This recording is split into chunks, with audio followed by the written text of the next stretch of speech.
Hi guys, welcome to the channel. आज का हमारा टॉपिक है मेवन। तो मेवन है क्या, उससे पहले ये जानते हैं कि मेवन को हम यूज क्यों करना कब है। तो मैं आपको बताता हूँ, कल जो हमने प्रोजेक्ट किया था ना, उसमें हमने क्या किया था। सबसे पहले जब जावा और आईडीई को इंस्टॉल कर लिया था, उसके बाद हमने सेलेनियम जार्स और वेब ड्राइवर मैनेजर के जार को डाउनलोड किया था। ये देखिए, मैं आपको दिखाता हूँ। पर ये जार डाउनलोड करने में दिक्कत क्या है कि अभी वेबसाइट पे इसका जो लेटेस्ट स्टेबल वर्जन पड़ा हुआ ना, वो है 4.2.2। हो सकता है थोड़े दिनों बाद या थोड़े महीनों बाद ये चेंज हो जाए। और दूसरी इसमें क्या सबसे बड़ी प्रॉब्लम है कि जब हम लोग कॉर्पोरेट में काम करते हैं ना, तो हम लोग जो है वो एक इंडिविजुअल की तरह काम नहीं करते। हम लोग काम करते हैं एज ए टीम। और जितने भी ऑटोमेशन टेस्ट कोड्स हम लिखते हैं ना, वो हम एक सेंट्रल रिपोजिटरी में ऐड करते हैं। अब इशू क्या आ सकता है कि मान लो एक बंदा है जो पहले से इस प्रोजेक्ट में काम कर रहा है, वो यूज कर रहा है सेलेनियम ग्रिड का वर्जन 4.2.2। अब हो सकता है कि कल कोई नया बंदा आए, वो इस सेलेनियम की वेबसाइट पे जाके जो वर्जन डाउनलोड करे वो कोई लेटेस्ट वर्जन हो, या फिर कोई बंदा पुराना वर्जन याद कर रहा हो। तो इसके लिए हम मेवन यूज करते हैं। वो कैसे होता है वो मैं आपको बताता हूँ। इस प्रॉब्लम को मेवन की हेल्प से कैसे दूर किया जाता है। तो मेवन बेसिकली करता क्या है, एक यूनिफॉर्म बिल्ड सिस्टम दे देता है। ठीक है, यूनिफॉर्म बिल्ड सिस्टम और उसके बाद इजियर बिल्ड प्रोसेस। वहां पे क्या है, पहले जार्स को डाउनलोड करो, हो सकता है वर्जन मिसमैच का इशू आ जाए या फिर कोई और इशू आ जाए। तो ठीक है, तो इजियर बिल्ड प्रोसेस रहता है मेवन को यूज करने में। तीसरा है क्वालिटी प्रोजेक्ट इंफॉर्मेशन। जैसे मैंने आपको बताया कि ये टीम काम करती है ना, तो अगर वो मेवन यूज करती है तो थोड़ा क्वालिटी प्रोजेक्ट इंफॉर्मेशन आती है इसमें। ठीक है, चौथा है transparent migration to new features. अब मान लो 4.2.2 वर्जन, कल को कोई दूसरा नया वर्जन आ गया, तो उसकी जो भी फीचर्स होंगे ना, वो मेवन में अपने आप ऐड हो जाएंगे। और पांचवा है best practices development guideline. Corporate में बेस्ट प्रैक्टिसेस में मेवन को ही यूज किया जाता है। अब ये जो मैंने पॉइंट्स बताए हैं कि प्रैक्टिकली इंप्लीमेंट कैसे होते हैं, कैसे वो वर्जन मिसमैच वाला जो सबसे बड़ा इशू है हमारे नॉर्मल वे में जो हमने कल किया था, उसको मेवन कैसे दूर करता है, ये हम इस वीडियो में जानेंगे। ठीक है, तो बेसिकली ये 5 फायदे हैं मेवन के। अब मेवन को यूज करने के लिए सबसे पहले हमें क्या करना पड़ेगा, मेवन को डाउनलोड करना पड़ेगा। उसके लिए आपको सिंपली लिखना है मेवन डाउनलोड। जैसे आप मेवन डाउनलोड लिखोगे ना, तो अपाचे मेवन की ऑफिशियल वेबसाइट आपके सामने आ जाएगी। आपने इस पहले वाले लिंक को ही क्लिक कर लेना है। ठीक है, जैसे ही आप इसको डाउनलोड करोगे, इसको डाउनलोड करने की सिस्टम रिक्वायरमेंट्स क्या है, ये मेवन 3.9 प्लस, इसमें जेडीके ये होना चाहिए। मेमोरी की कोई मिनिमम रिक्वायरमेंट नहीं है, डिस्क की भी कोई ऐसा रिक्वायरमेंट नहीं है। ठीक है, और ये देखिए डाउनलोड करने की ना आपके पास 4 ऑप्शंस आएंगी। ठीक है, हम इसमें सेकंड वाली ऑप्शन को चूज करते हैं। ठीक है, इससे क्या होगा, मेवन हमें डायरेक्टली एक जिप फाइल में मिल जाएगा। सिंपली हम उसको अनजिप करेंगे तो हमारा मेवन ऑलरेडी उसमें पड़ा होगा। तो इसको क्लिक करेंगे, फाइंड जिप आर्काइव वाली ऑप्शन को। हमारे पास और भी ऑप्शन है, पर आप इस ऑप्शन को यूज कर सकते हैं, विच विल बी इजियर। तो जैसे ही आप इसको डाउनलोड इस लिंक पे क्लिक करोगे, डाउनलोडिंग आपकी स्टार्ट हो जाएगी।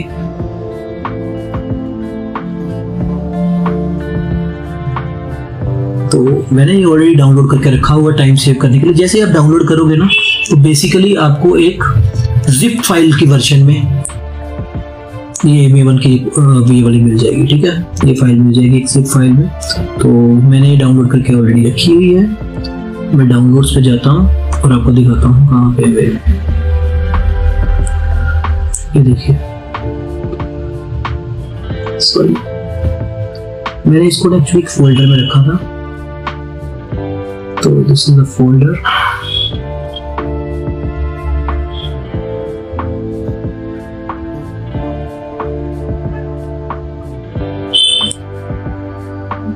तो मैंने इसको एक फोल्डर में सेव करके ऑलरेडी रखा हुआ है। आप सिंपली इसको डाउनलोड कर सकते हैं। ठीक है, ये देखिए अपाचे मेवन नाम का एक फोल्डर ऑलरेडी बना हुआ है।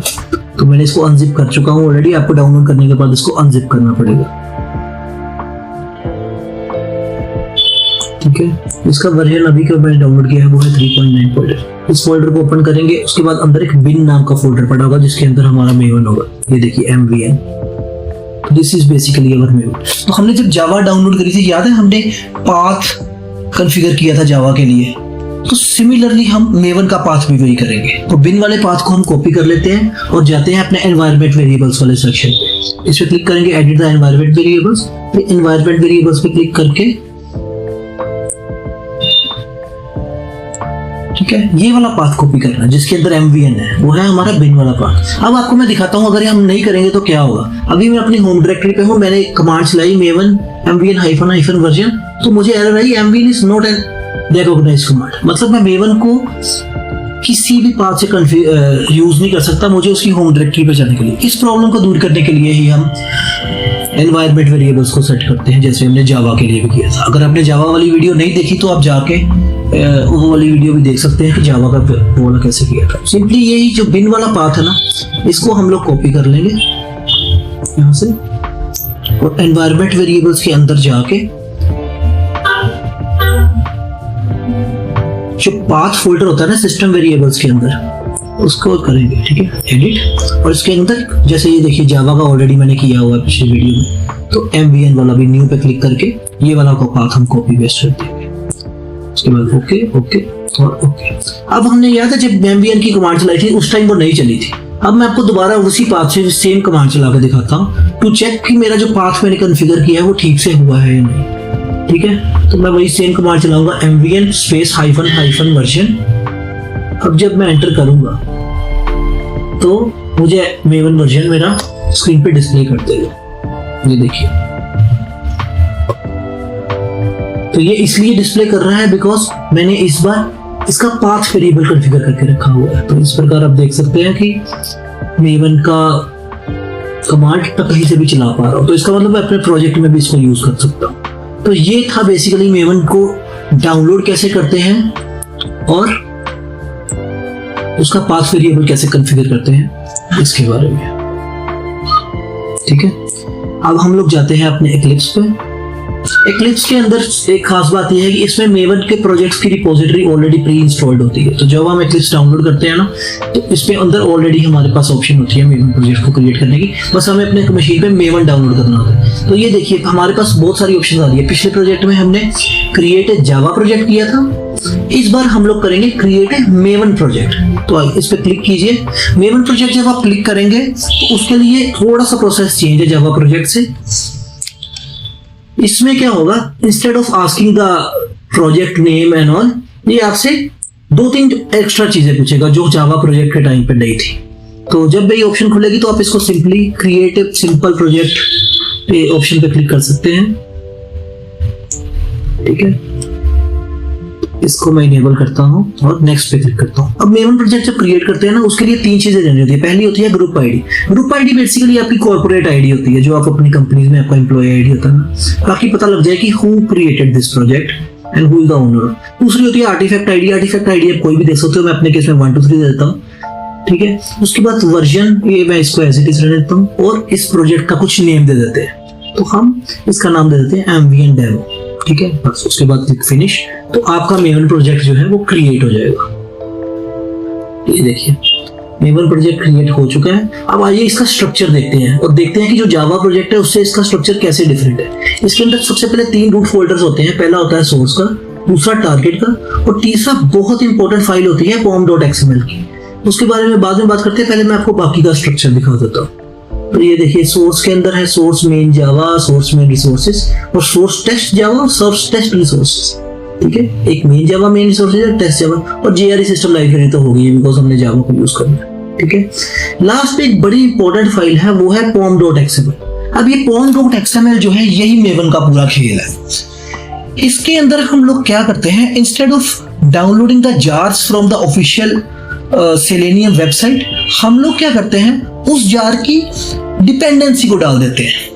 डिपेंडेंसी क्या होती है वो मैं आपको बताता हूँ। डिपेंडेंसी नथिंग बट एक HTML कोड होता है उस डिपेंडेंसी का। वो बेसिकली क्या करता है, जार को मैन्युअली कॉन्फ़िगर ना करने की बजाय उसकी जो जिसकी भी, जैसे हमने सेलेनियम की डिपेंडेंसी को डाल दिया, तो वो सेलेनियम के सारे जार्स को ऑलरेडी डाउनलोड कर देगा। और वेब ड्राइवर मैनेजर की डिपेंडेंसी को डाल दूंगा तो मेरे प्रोजेक्ट में वो सारी जार्स को इंक्लूड कर देगा जो मुझे वेब ड्राइवर मैनेजर और सेलेनियम के लिए चाहिए। तो ठीक है, इसका स्ट्रक्चर आप देख सकते हैं कुछ इस प्रकार का है। सबसे पहले इसका वर्जन है, ठीक है, 4.0। उसका ग्रुप आईडी जो हमने प्रोजेक्ट क्रिएशन के टाइम पे दी थी, उसके बाद आर्टिफैक्ट आईडी है, उसके बाद है वर्जन, और लास्ट पे है मेरा प्रोजेक्ट नेम। अब इसके अंदर ना मैं एक टैग ऐड कर देता हूँ। अब ये टैग्स क्या होते हैं, अगर आप इसके बारे में जानना चाहते हैं तो आप HTML का बेसिक या फिर XML का बेसिक पढ़ सकते हैं। टैग बेसिकली बहुत इजी चीज होती है, ठीक है। अब थोड़ा सा मैं आपको बताता हूँ कि मेवन की डिपेंडेंसी क्या होती है, ठीक है। Instead of jars we will use dependencies, ठीक है। डिपेंडेंसी ऐड करने का सबसे अच्छा फायदा क्या हो जाएगा कि जो डिपेंडेंसी pom.xml में हुई होगी ना इस प्रोजेक्ट में, जितने भी ऑटोमेशन टेस्टर्स उस पे यूज कर रहे होंगे ना, उन सब के लिए same selenium version, same web driver manager version, और बाकी के भी जितने भी जार्स हम लोग अपने प्रोजेक्ट्स में आने वाले टाइम पे यूज करने वाले हैं ना, वो सारे के सारे सेम होंगे। तो आइए डिपेंडेंसी ऐड करते हैं। उसके पहले हम लोग एक टैग ऐड करते हैं अपने इस पे, वो है डिपेंडेंसीज, ठीक है। डिपेंडेंसीज टैग जो है उसके अंदर मैं मल्टीपल डिपेंडेंसीज को ऐड कर सकता हूँ, ठीक है। डिपेंडेंसी जब मैं लिखूंगा यहाँ पे तो अपने आप ही उसका क्लोजिंग टैग भी आ जाएगा। इसके अंदर थोड़ी सी स्पेस छोड़ देते हैं एंटर डाल के, ताकि इसके इस ब्लॉक के अंदर मैं अपनी सारी की सारी डिपेंडेंसीज को ऐड कर सकूँ। डिपेंडेंसी क्या है बेसिकली?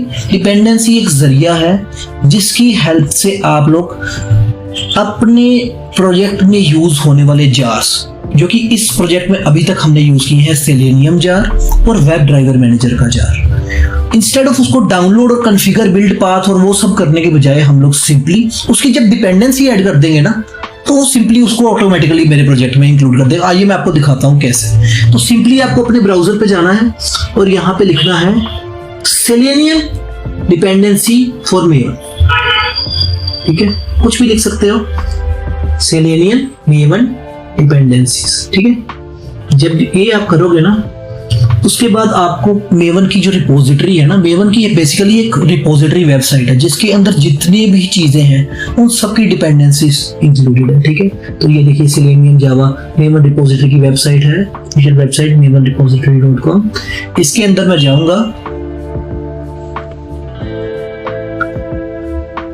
और पहले वाले लिंक पे सिंपली क्लिक कर दूंगा। उससे क्या होगा, जब मैं इस डिपेंडेंसी बेसिकली है क्या, एक बेसिकली एक HTML टैग है। जब ये वेबसाइट खुलती है तो आप देखोगे कि उसके अंदर एक डिपेंडेंसी टैग होगा किसका, सेलेनियम जावा का, ठीक है। सेलेनियम जावा की डिपेंडेंसी को अगर मैंने अपनी pom.xml में इंक्लूड कर लिया तो it will automatically download the selenium required selenium jars जो मुझे अपनी स्क्रिप्ट में चाहिए, ठीक है। ये देखिए, जब जैसे ही मैंने इसको ओपन किया तो ये वाली वेबसाइट खुल गई है। ये सेलेनियम जावा का डिपेंडेंसी वाला पोर्शन है, ठीक है। इसके बारे में इंफॉर्मेशन लिखी हुई है, बहुत सारे वर्जन है। अभी 4.2.2 ही मार्केट में चल रहा है। जब भी मैं वीडियो बना रहा हूँ तो ये इसके वाले को क्लिक करेगा और बेसिकली करेगा क्या, पिछली वीडियो में हमने इसका जार डाउनलोड किया था। आज हम इसका जार मैनुअली डाउनलोड करके कॉन्फ़िगर नहीं करेंगे, हम इसकी सिंपली डिपेंडेंसी टैग को उठा लेंगे। ये डिपेंडेंसी टैग है सेलेनियम जार का, ठीक है। मैं अपने इक्लिप्स में वापस जाऊंगा और इसको अपनी डिपेंडेंसीज वाले ब्लॉक में ये वाली डिपेंडेंसी को ऐड कर दूंगा, ठीक है। ऐड करने के बाद मैं ट्राई करूंगा, प्रेस करूंगा Ctrl+S, जिससे मेरा प्रोजेक्ट बिल्ड होना शुरू हो जाएगा।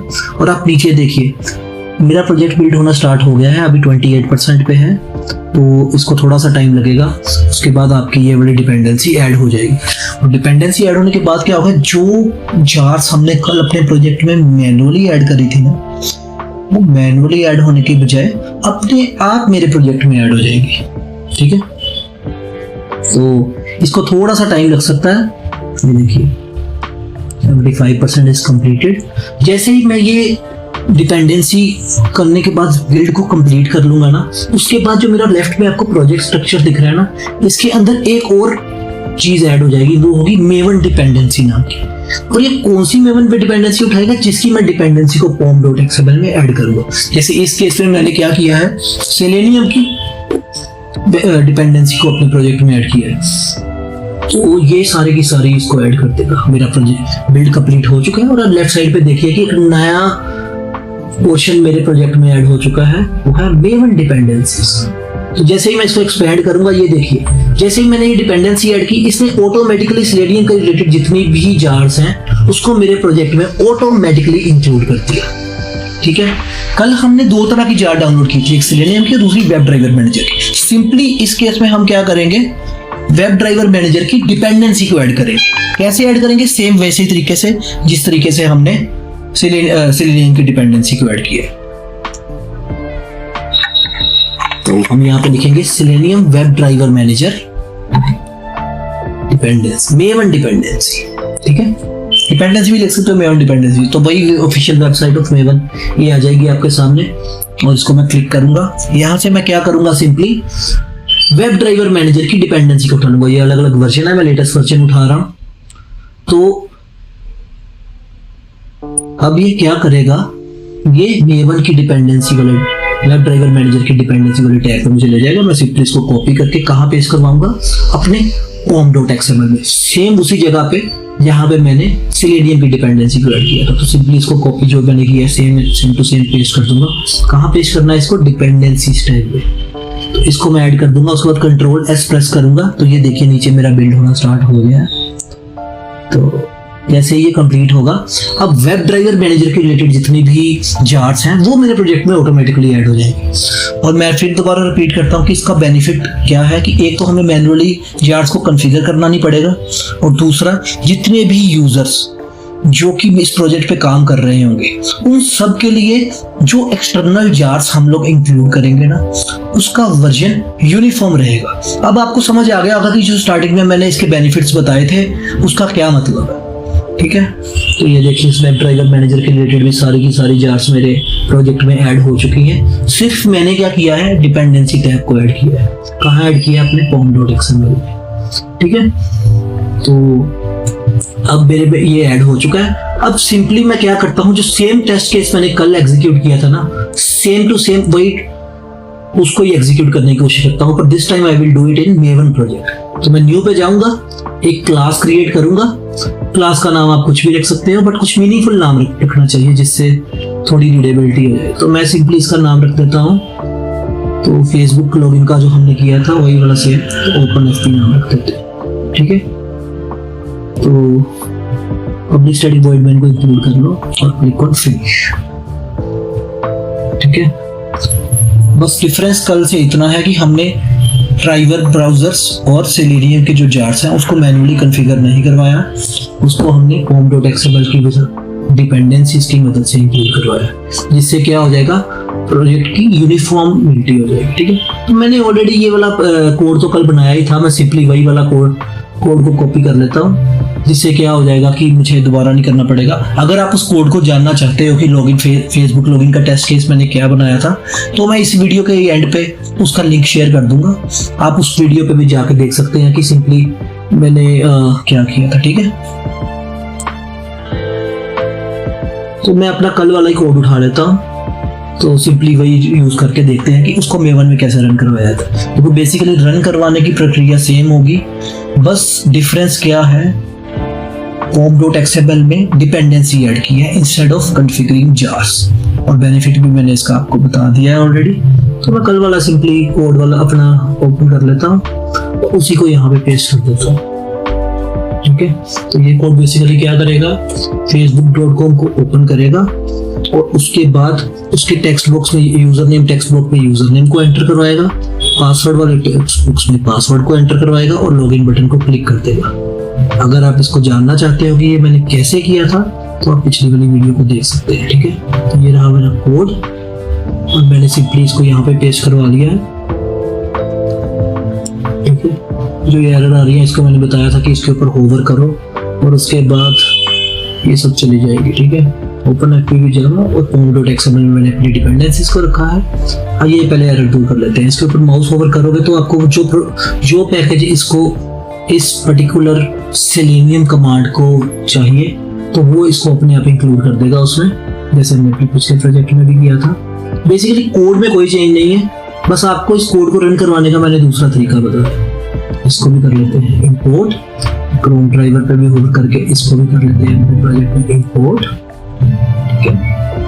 इसका वेब एलिमेंट वाले को भी कर लेते हैं। और जितने भी आप ये पैकेज इंपोर्ट करते जा रहे हो ना, ये आपके साइड पे टॉप साइड पे जहाँ पे पब्लिक क्लास ओपन है लिखा हुआ ना, वहाँ पे इंक्लूड हो गया। सेट.c वाली डिक्लेरेशन को ऐड कर लेते हैं, ठीक है।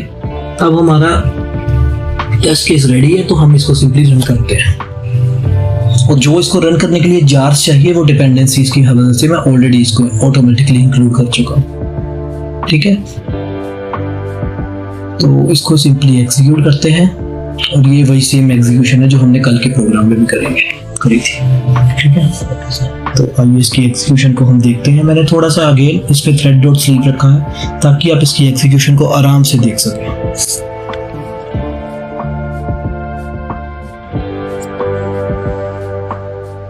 बेसिकली अगर आपको कोई इंटरव्यू में पूछ ले कि मेवन का क्या बेनिफिट है over the traditional Java project, तो आपका सिंपली यही आंसर होना चाहिए कि प्रोजेक्ट की सेंट्रिसिटी के लिए और वर्जन मिसमैच को प्रॉब्लम को दूर करने के लिए वो यूज मेवन। ठीक है, तो मेरा एग्जीक्यूशन स्टार्ट हो चुका है। तो पहली कमांड थी ब्राउजर ओपन होना। ब्राउजर जब लोड हो जाएगा तो उसके बाद यूआरएल ओपन होगा। यूआरएल ओपन होने के बाद स्क्रीन मैक्सिमाइज होगी। स्क्रीन मैक्सिमाइज होने के बाद यूजर नेम एंटर होगा। यूजर नेम के बाद पासवर्ड, फिर लॉगिन। सेम टेस्ट केस जो हमने कल बनाया था।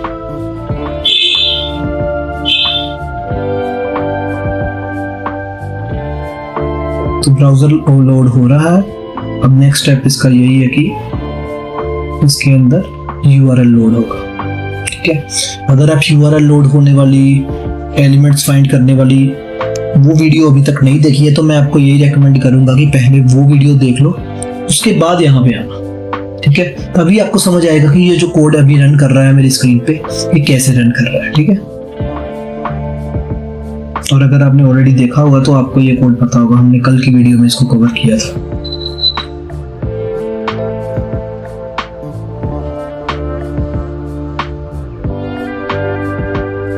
तो देखिए यूआरएल लोड हो चुका है।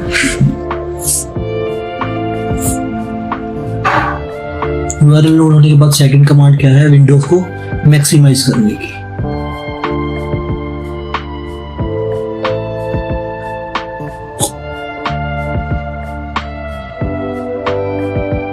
तो जैसे ही विंडो मैक्सिमाइज हो जाएगी उसके बाद मेरे जो ऑपरेशंस थे मैंने इस पे दिए हुए थे जो लॉगिन के लिए यूज होते हैं वो सारे एग्जीक्यूट होने स्टार्ट हो जाएंगे। और आने वाली वीडियोस में मैं इसके इंटरव्यू क्वेश्चंस भी डालने वाला हूँ, जो भी हम टॉपिक्स कवर कर रहे हैं, तो उस वीडियो को भी जाके आप देख सकते हैं। तो ये देखिए मेरा ब्राउजर ओपन हो चुका है और मेरा यूआरएल भी अच्छी तरह से लोड हो चुका है। कई बार इसको लोड होने में थोड़ा टाइम लग जाता है। तो उसके बाद मेरी विंडो भी मैक्सिमाइज हो चुकी है। ठीक है, नेक्स्ट स्टेप है टेक्स्ट बॉक्स में यूजर नेम एंटर करवाना और पासवर्ड वाले टेक्स्ट बॉक्स पे पासवर्ड एंटर करवाना और उसके बाद लॉगिन बटन को क्लिक करना। सेम टेस्ट केस है जो हमने कल किया है। तो यूजर नेम एंटर हो चुका है, आप देख सकते हैं। ये कैसे किया था हमने, with the help of sand keys. और सेम चीज हम लोग पासवर्ड के लिए मैंने थोड़ा सा बीच में ब्रेक रखा हुआ हर स्टेप के, ताकि आप धीरे धीरे इसको देख सको। अगर मैं थ्रेड डॉट स्लीप नहीं लगाऊंगा ना तो ये एकदम से एग्जीक्यूशन कब हो जाएगी कब खत्म हो जाएगी आपको वो समझ नहीं आएगा। तो पासवर्ड एंटर होने के बाद नेक्स्ट स्टेप मेरा है लॉगिन पे क्लिक करना और ये लॉगिन हो चुका है। तो बेसिकली इस आज के टॉपिक पे हमने क्या जाना कि इसी प्रोजेक्ट को जिसको हमने कल नॉर्मल तरीके से एग्जीक्यूट करवाया था उसको हम लोग मेवन की हेल्प से कैसे करवा सकते हैं। तो सिंपली वही कोड है। एक बार मैं पूरा वीडियो को समराइज कर देता हूँ कि कल की वीडियो में हमने क्रिएट अ जावा प्रोजेक्ट करके सेलेनियम और वेब ड्राइवर मैनेजर के जो जार्स है उसको मैनुअली एंटर करवाया था अपने प्रोजेक्ट में। आज मैंने उसकी बजाय सिंपली क्या किया, मेवन प्रोजेक्ट क्रिएट किया, उसके बाद मेवन का पाथ कॉन्फ़िगर किया और उसके बाद मैंने क्या किया, pom.xml के अंदर एक डिपेंडेंसीज नाम का टैग बनाया। डिपेंडेंसीज टैग में क्या किया था, बेसिकली मैंने ये दो डिपेंडेंसीज को ऐड किया था। पहली थी सेलेनियम की डिपेंडेंसी और दूसरी है वेब ड्राइवर मैनेजर की डिपेंडेंसी। सेम चीज जो हमने जार्स की फॉर्म में अपने कल वाले प्रोजेक्ट में की थी उसको किया था। ठीक है, उसके बाद मैंने एक ये देखिए जैसे ये डिपेंडेंसी ऐड करी थी सारी की सारी हेल्पफुल जार्स जो इस चीज के लिए यूज होती है वो मेरी मेवन डिपेंडेंसीज वाले पोर्शन में ऐड हो गई थी ऑटोमेटिकली। उसके बाद मैंने सिंपली क्या किया कि मैंने कल वाली क्लास को ही सिंपली बना लिया। ठीक है, उसके बाद इसको रन करवाया तो without including the jars manually मेरा पूरी की पूरी एग्जीक्यूशन जो है वो ऐसे रन कर सकती है। तो इस प्रकार आप किसी भी जार को डाउनलोड करना हो, instead of downloading that jar आप उसकी डिपेंडेंसी को ऐड कर सकते हैं। उसके लिए उससे क्या होगा कि जितने भी यूजर्स उस प्रोजेक्ट पे पर्टिकुलरली काम कर रहे हैं ना, वो सारे के सारे यूजर्स के लिए same version of web driver manager रहेगा और सेम वर्जन ऑफ सेलेनियम का जार का भी रहेगा। ठीक है, तो उससे क्या होगा कि वर्जन मिसमैचिंग की इशू नहीं आएगा और कोई न्यू फीचर जब भी इस पे सेलेनियम में ऐड होगा ना, तो ऑटोमेटिकली इस पे जाके हम लोग उसकी डिपेंडेंसी ऐड कर देंगे, तो उससे ये हो जाएगा। और गाइस प्लीज जाने से पहले मैं आपसे रिक्वेस्ट करता हूँ कि मेरा चैनल जरूर सब्सक्राइब करें और वीडियो अगर अच्छी लगी तो उसको प्लीज लाइक करें। मैं आपको लिए बहुत मेहनत कर रहा हूँ, इसलिए मैं भी चाहता हूँ कि आप भी मेरा सपोर्ट करें इस वीडियो के माध्यम से। Thank you so much.